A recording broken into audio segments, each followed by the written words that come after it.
our second panel session of today's conference. My name is Sarah Brown and I'm the Vice Chair of Hourglass. And as you can probably pick up from the accent, I'm the Northern Ireland trustee on the board of Hourglass. And this morning we're going to look at the links between ageism, housing support and abuse. And we've already heard from our previous speakers some of the issues around ageism. And indeed, for some time within Hourglass, we have been concerned that ageism remains one of the most pervasive and least challenged forms of discrimination across the UK. Indeed, the World Health Organization notes that ageism is the most socially condoned form of prejudice. And yet, every person who grows old is likely to experience ageism at some point in their life. As a result, ageism assumptions can lead to widespread underreporting and recognition of abuse, leaving older people at risk of harm, abuse, exploitation and neglect across the UK. And we've already heard from Richard, our CEO, just the extent of that problem across the UK in terms of the numbers on a daily basis and on an annual basis of older people who are subject to abuse. Older people are too often excluded from conversations about abuse. And indeed, housing is often too frequently treated as a logistical issue rather than a frontline safeguarding concern. This approach leaves older people voiceless and isolated. So now more than ever, we need to ensure that their voices are heard to enable them to grow old safely and to achieve the mission that Hourglass has of a safer ageing society for all older people by 2050. This morning's panel will explore how ageist assumptions, isolation, and a lack of joined-up policy can make older people more vulnerable to harm, and how housing providers and local services can intervene earlier and more effectively. And drawing on best practice from the sector, our panelists this morning will look at how the housing sector can be a powerful ally in the prevention of abuse and protection of older people. And indeed, some of our previous speakers highlighted just the importance of early intervention and prevention. I would now like to ask our panelists to introduce themselves, because they would do it much better than I would, and to say a little bit about their organisation and the role that they have. And following the introductions, the brief introductions, I then will put a number of questions to our panelists, really just to initiate the discussion around the links between ageism, housing and abuse. But as in the previous sessions, I would ask our delegates that if you have any questions, if you would pop them into the question and answer box, and we'll leave a little bit of time at the end of the session to address any questions that are coming from the audience.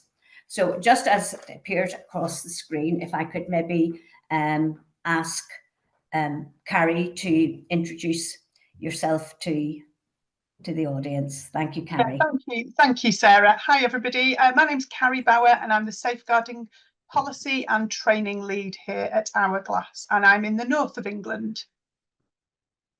Carrie. Adam. Hello, I'm Adam Stahura. I'm Age Scotland's Director of Policy Communication.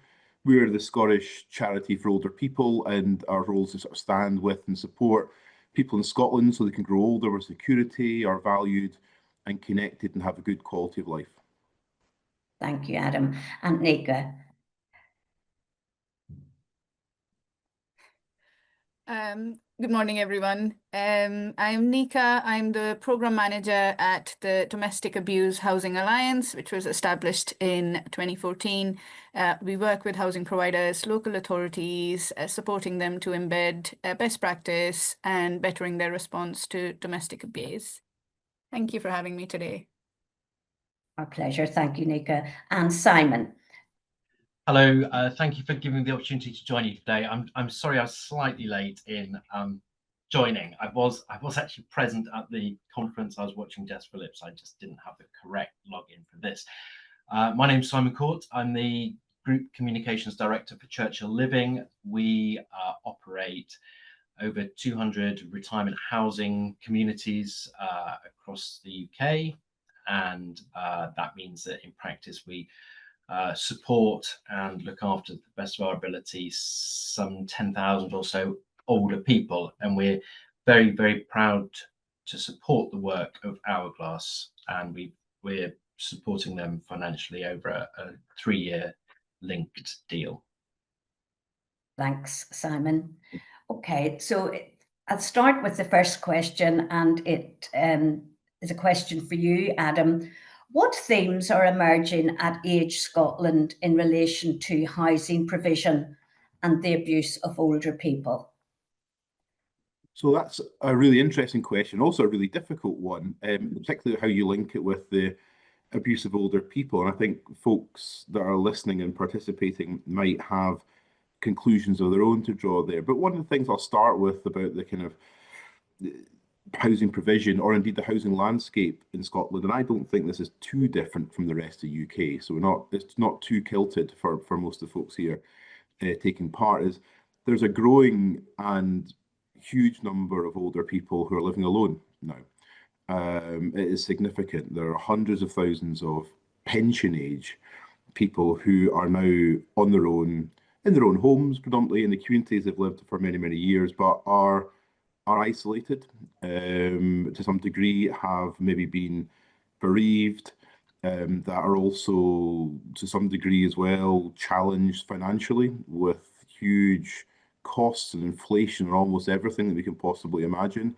They might not necessarily have a mortgage per se, but huge council tax bills, insurance bills, food costs, energy, of course, too. And I think that's one of the things which is particularly stark, is the number of folks who are on their own, quite frankly. But also, I suppose, and how this might link more to abuse or potential abuse, particularly if it's family members or people close to them, is the homes that they're living in are worth considerable amounts of money.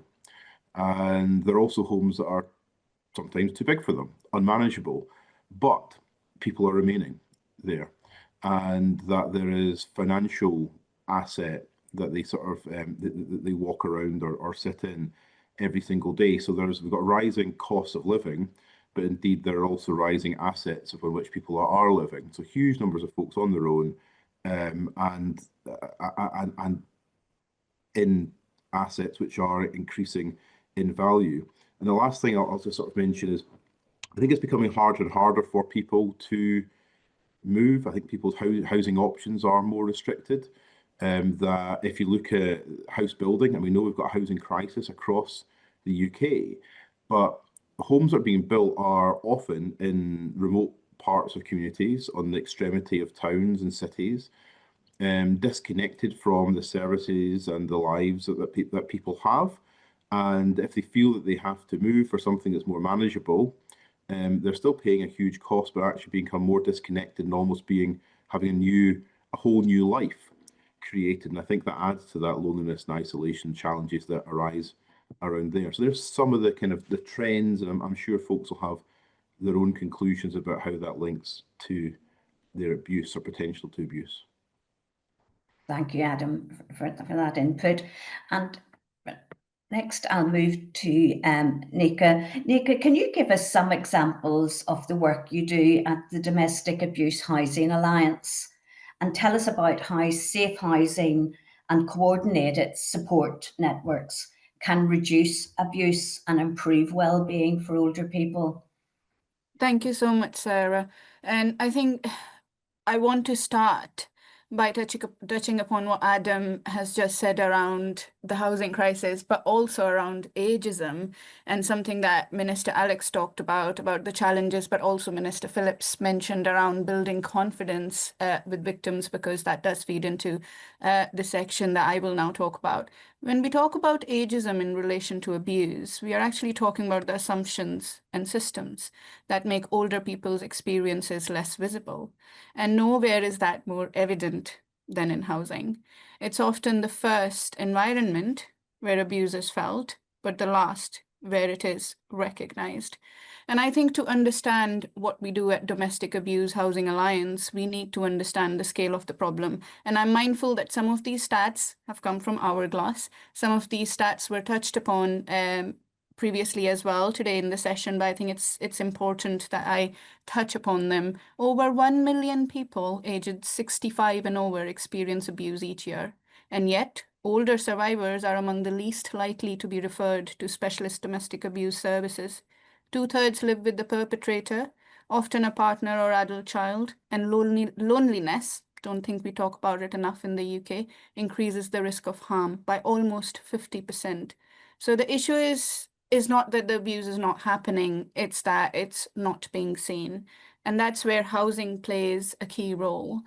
The Domestic Abuse Housing Alliance, we currently work with over 160 housing providers and local authorities across England and Wales to embed best practice to better the response to domestic abuse, from policy right through to frontline delivery. Through DAHA accreditation is built through 8 priority areas, including leadership, risk management, staff competence, data sharing, and most importantly, survivor engagement.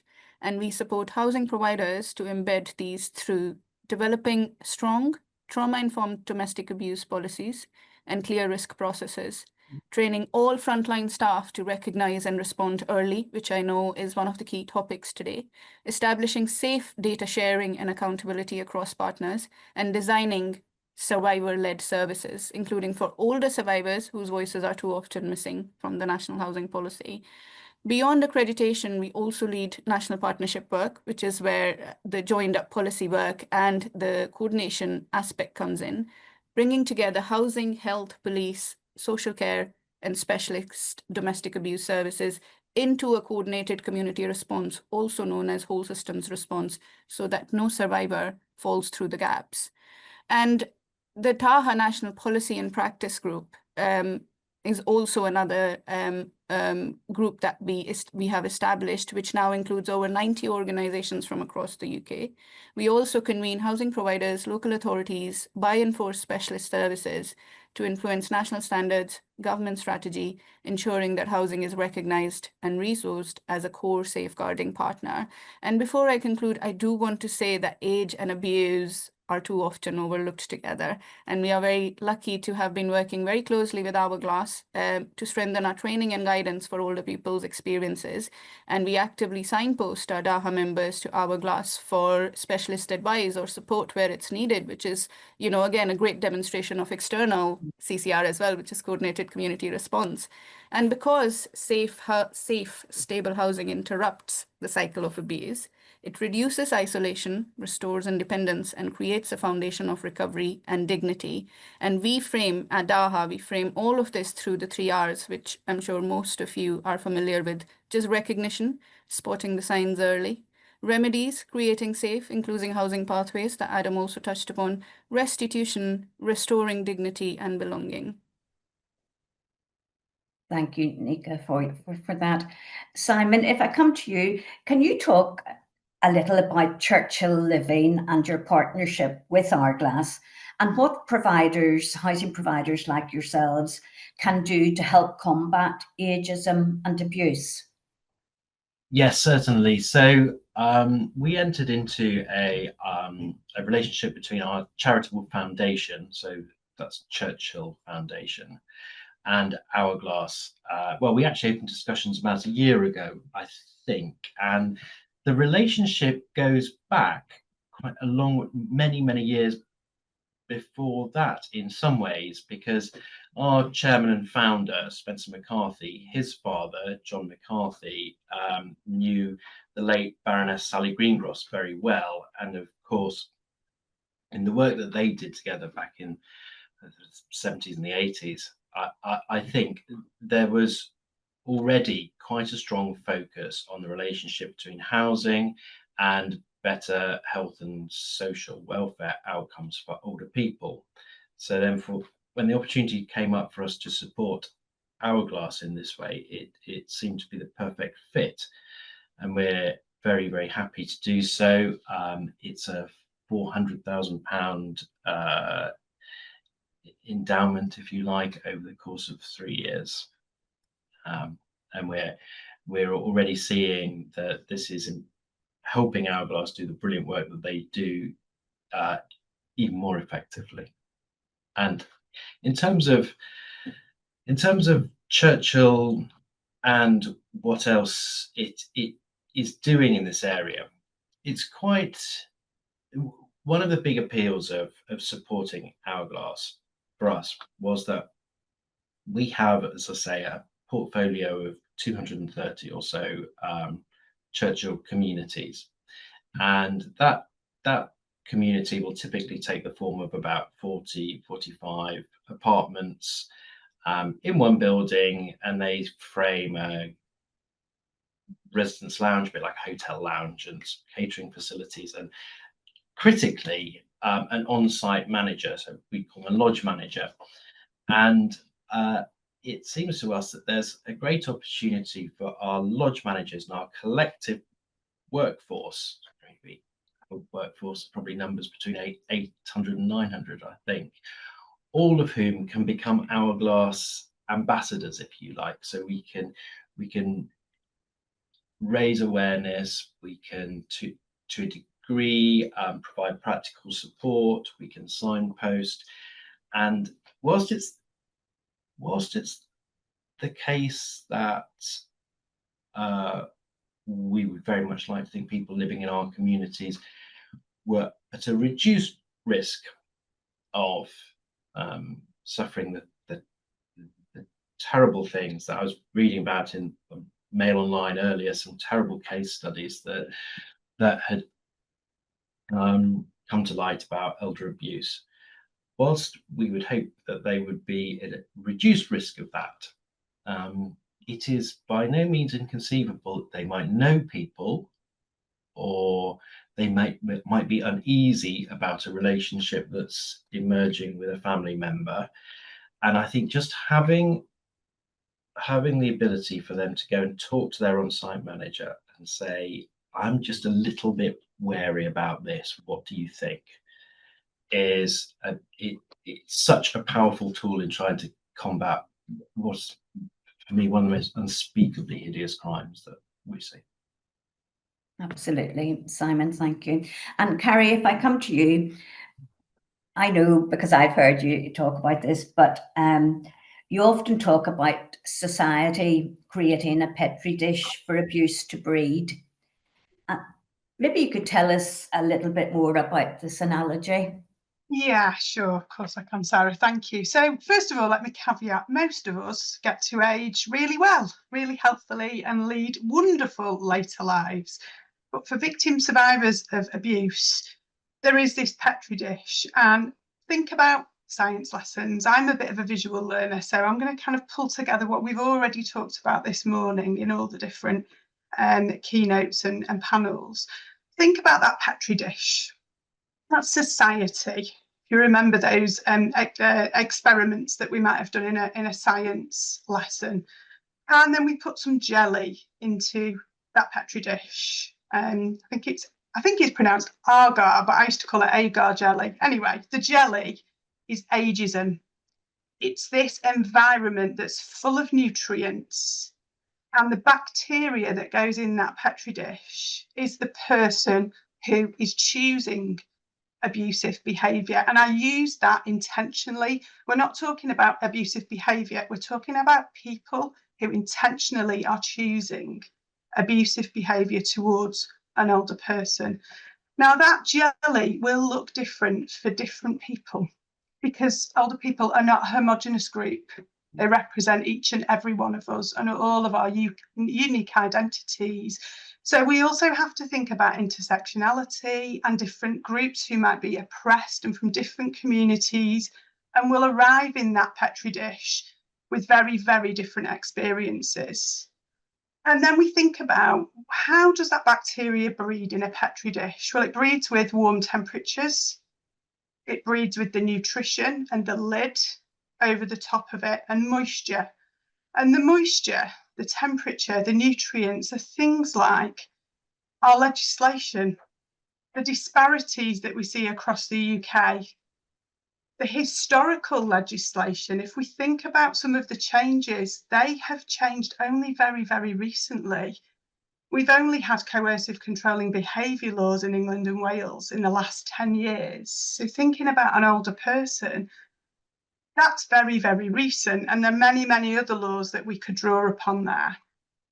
Thinking about then our NHS waiting lists, we know the majority of older victim survivors of abuse will have a long-term health condition or a disability which might be related to the abuse that they've experienced, but equally they may have that in addition. And then think about social care, the lack of responses that we see, the disparities we see in safeguarding, but also the pressure social care is under. Then the criminal justice system, we know, is under huge demand, and we've heard about that from our ministers today. And there are many, many other things, and feel free to use the chat. You can think of your own Petri dish and what that might look like. But when we think about housing, we're talking a lot about the housing that victim survivors might be accessing. Let's also think about perpetrators. With a criminal justice system under huge strain, we have perpetrators who are being released under conditions. We have an early release scheme, and we have many, many perpetrators who never even see the criminal justice system. Where do they go? Where do they go? Often it's to their parents or their grandparents. So often we may well be creating victims by the systems we have actually there to protect people. So that's what I think about that Petri dish and this lid that's on it. And today is very much about lifting that lid. But lifting that lid is all of our responsibility, and it's very systemic. I'm going to stop now, otherwise I'll rant. And I know that Nika, Adam and Simon have a huge amount to talk about this topic. So I'll hand over. Thanks, Carrie, for that. Adam, if I come back to you and ask, how does ageism and societal attitudes towards ageism contribute to the invisibility of the abuse of older people? Well, you sort of nailed it there. It's invisibility, and that people are too often dismissed, whether it's about their position in an environment, or indeed the concerns that they may have. And again, I don't mean this in any too accusatory way, but we've heard from older people over the years, I have, about access into the criminal justice system and maybe not being felt they were heard by police, that their evidence that they were giving was sort of was safe enough, in a sense that there were worries about people's recollection. There was worry, all these types of things which were false sort of assumptions about somebody's life, which cause folks to kind of retreat into themselves, not feeling that there's anyone there for them.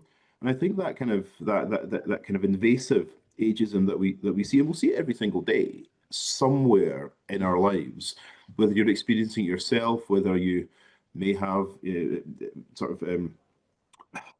maybe you've engaged in some passive ageism with regards to some unconscious bias, or indeed what we see how older people are portrayed in the media or in advertising or in other places, that it creates this further emboldens this stereotype of people, but people then see that and don't feel that they are valued. The research we undertake at Age Scotland demonstrates that over the last few years that there are fewer and fewer people, barely 1 in 10, who feel that they are valued by society by being an older person, or that older people are valued by society. And that we see how ageism manifests itself in the workplace, how it manifests itself in the health and care systems, how it manifests itself with access to public services as well, because, and even on practical things with regard to the digital exclusion of public services and accessing the right kind of support. Like in Scotland, there's about 350,000 over 60s who aren't online. And, you know, that's about 1 in 5 to almost a quarter. But a third of those who are online are not very comfortable or confident or demonstrably unsafe doing so. So the routes for support become further and further away as well. And I think there's an argument about the systems that we create for people are overlooking older people and older people's needs for a lot of them. So that actual public service provision that we operate actually becomes out of reach for too many people, and could be ageist, but also the kind of the views and approaches from folks. So it just basically puts people into some form of retreat. They don't feel that they're valued, don't feel that there's any point in speaking up, because they don't think that anyone is out there for them. And that will have such a devastating impact on people's lives. It's not just people's lives today, but it's people's lives for the future. So if you're, you know, ageism is subjective, of course. It's not just older people, it's younger people or at any age in your life, because it's about the kind of that reflective piece. But hopefully, as sort of Carrie said, most of us are aging well, thankfully, and hopefully more and more of us will age well. Ageism could come to any single one of us, and that is when you'll realize just how destructive it is. I just think this is one of the worst forces that we have in our society. There's lots of them, by the way. One of the worst, but it isn't getting anywhere near enough attention or resolution. Thanks, Ed, for that. Nika, I'm going to come to you with a question, and feel free to ask me to repeat it because it's a bit low. But I was wanting to put you, how does age intersect with gender, ethnicity, disability, and socioeconomic status to shape risk, and the importance of housing, the importance of trauma-informed, age-inclusive housing responses? Thank you, Sarah. No, that's fine. I think I can focus on intersectionality, the overlapping identities, and around the risk. Absolutely, it is a very crucial question. A question we should be asking a lot more when we do talk about joined up policy, advocacy, lobbying, and influencing. At DAHA, I'll speak from DAHA's perspective because we've had some success. There is still a lot more work to be done, as you will see from all the statistical evidence from councils, local authorities. We start from a simple but vital premise. Age does not protect anyone from abuse, and it never exists in isolation. And I know Age UK, Age Scotland has done some amazing work around that. And to quote an example, an older Black woman, or an older disabled survivor, an older LGBTQ plus person, they will not experience abuse in the same way. We have plenty evidence now to support that. And they will absolutely, I will absolutely say this today with no qualms, they will absolutely not experience our systems the same way. I wish I had a lot more time to speak on that, but their risk is shaped by the intersection of age with structural racism, with ableism, with class inequality, and other forms of discrimination, which then determines who feels entitled to seek help, who fears institutional responses, who actually gets believed and supported. I think is something that Carrie has often, like, I love her trainings and it often comes up. So from a housing provider's point of view, our DAHA standards it's a requirement, a proactive shift from expecting survivors to navigate broken systems. I think we need to bring in survivors as much as possible in the conversation to fix the system themselves.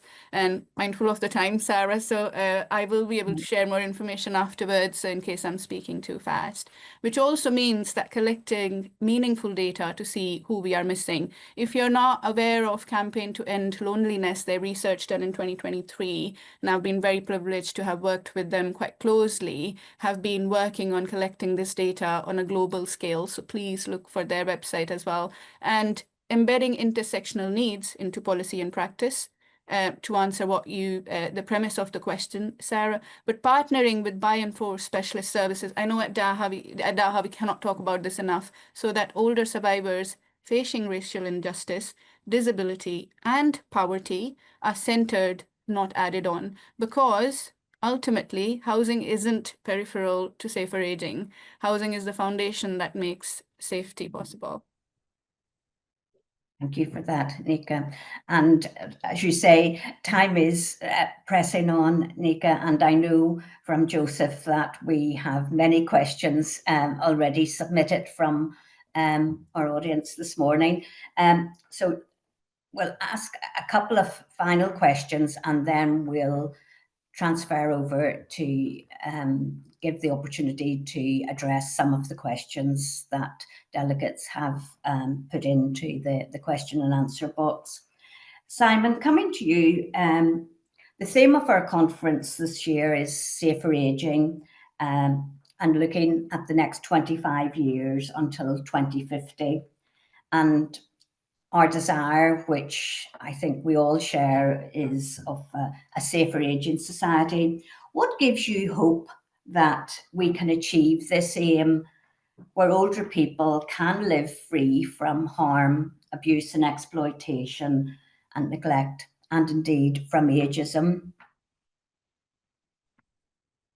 Well, I think in a funny way, the subject matter that Hourglass deals with is on the one hand harrowing, but the scale of the work and the prominence that it's giving to this issue is actually a great source of hope. And I feel that Hourglass is playing such an important role in driving the conversation to one where, as the minister herself said just before we opened this session, she was very clear that despite the nomenclature of violence against women and girls, she saw the violence perpetrated against older people as every bit as much a part of that strategy and the solution to be solved.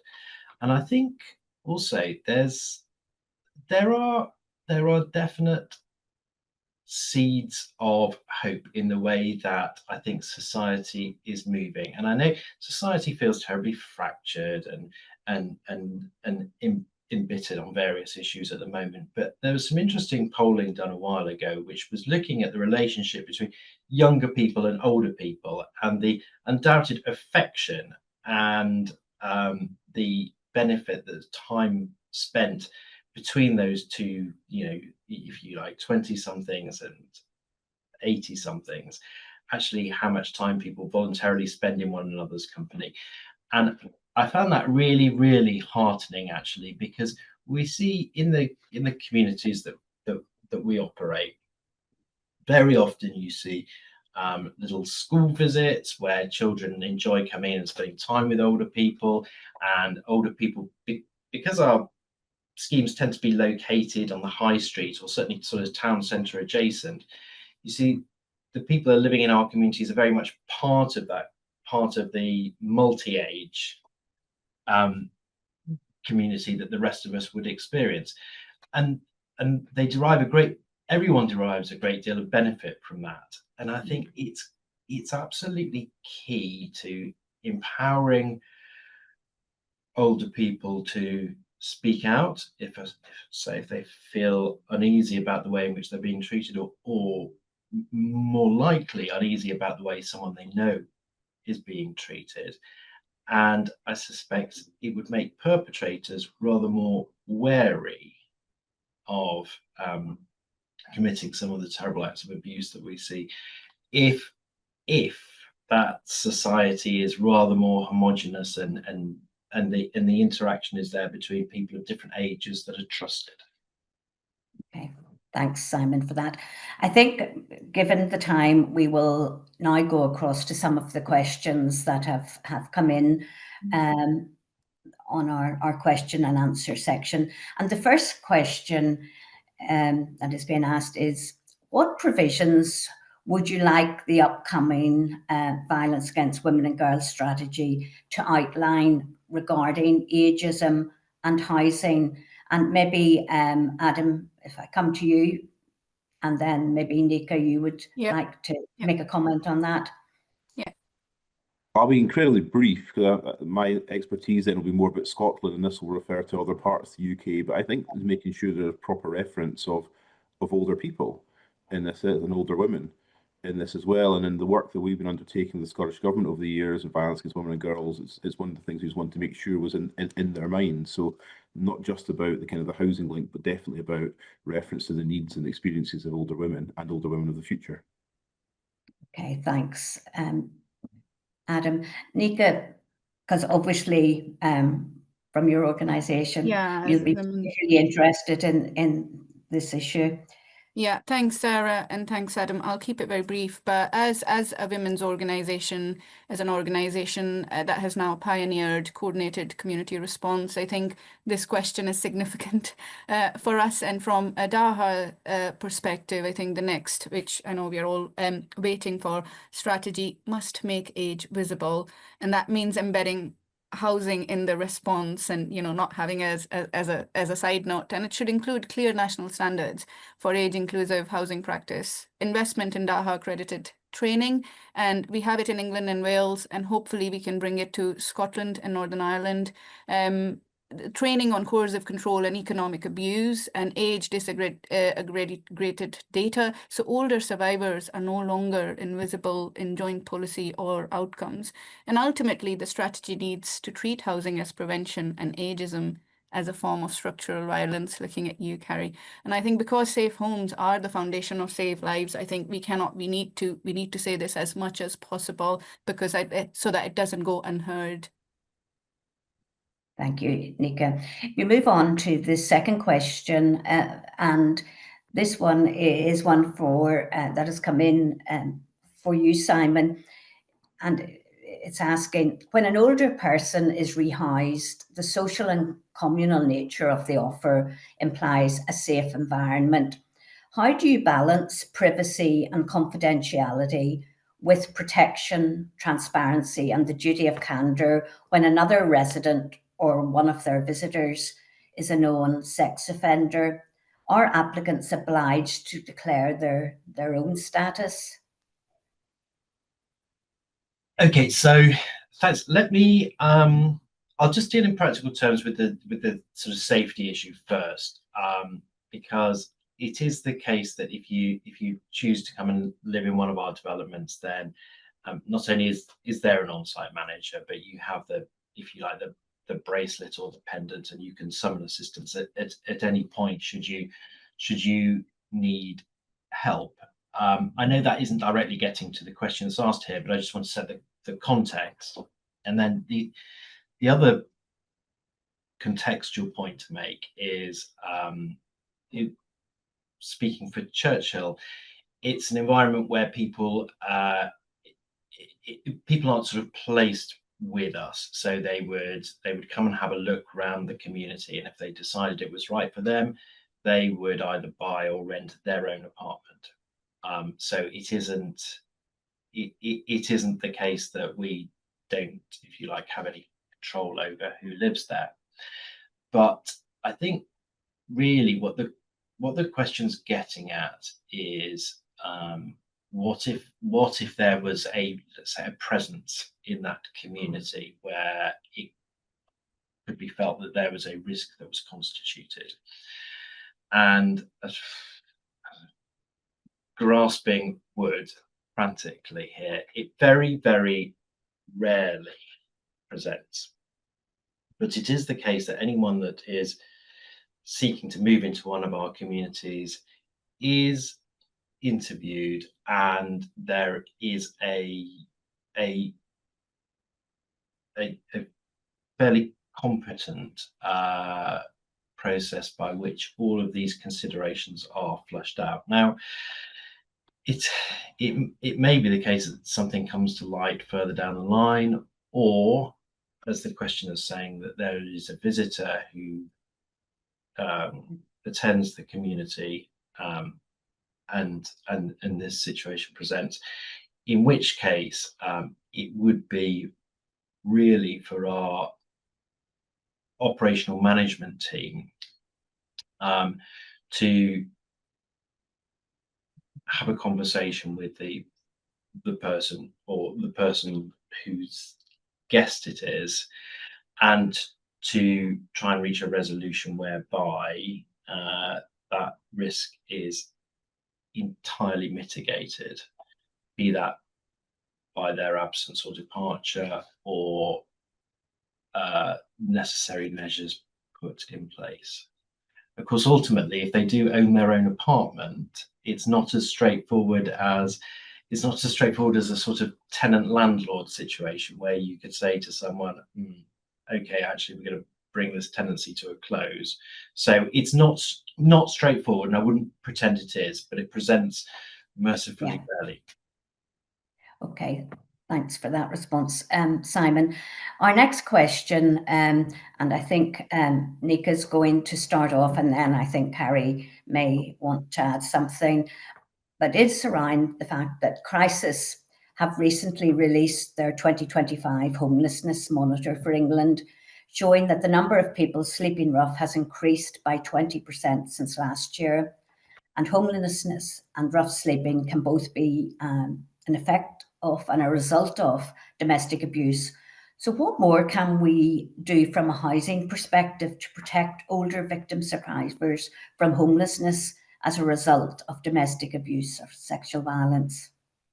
Nika, do you want to start maybe with... Yeah, happy to add, keep it brief, Sarah, but because we are working quite closely with Crisis, with Shelter, we have a work stream on multiple disadvantage, homelessness and supported accommodation. So I'd like to add also to raise awareness. Domestic abuse is, as we all know, and the Minister has very recently touched upon it, is one of the biggest drivers of homelessness. And for older survivors, that often means hidden homelessness, staying with family or in unsafe homes, because leaving feels impossible, not even an option. So through DAHA accreditation, we help housing providers, local authorities, councils prevent that early. And I know I talked about that at the start as well, but by training staff to recognize risk, embedding safe transfer pathways, and building partnerships, I will keep talking about partnerships with supported housing is important.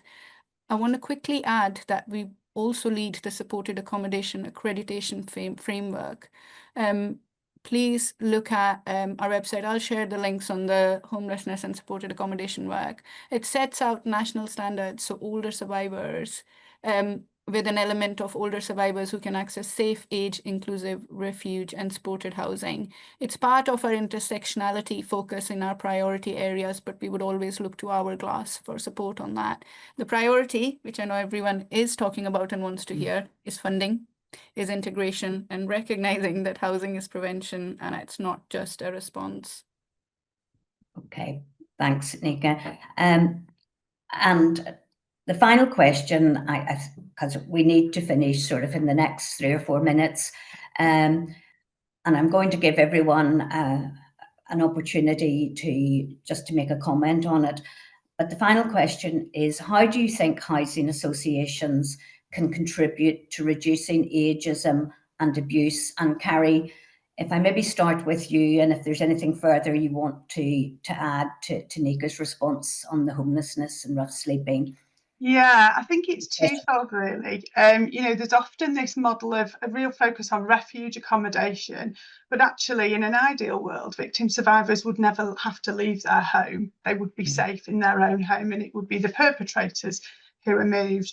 I do think there's an opportunity for housing associations to offer alternative options, particularly for older people, to refuge. So that might be within sort of extra care housing schemes or sheltered housing schemes, that kind of thing.